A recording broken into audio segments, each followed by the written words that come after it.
Salih Bey Kıbrıs'tan geliyor. Kendisi 2 yıl aşkındır horlama protezi kullanıyor. Hemen kendisine soralım. Protezden önce ne gibi sıkıntıları vardı? Protezden sonra neler değişti?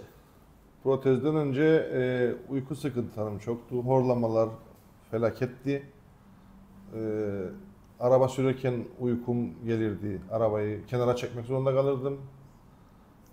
Protezden sonra hayatım değişti. Mesela neler oldu? Uyku sorunum yok. Horlamam geçti. Rahat nefes alma, gecelerim rahat bir uyku uyuyabiliyorum.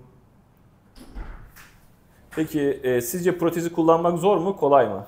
Protezi kullanmak çok kolay. Ben gözlük takıyorum. Evet. Gözlüğü taktığım gibi protezi kullanıyorum. Evet. Mükemmel. Şöyle o zaman çok teşekkür ederiz. Zaten Salih Bey de Kıbrıs'tan arkadaşını getirdi. O da şöyle arkada duruyor. Ona da bugün protez yapıyoruz.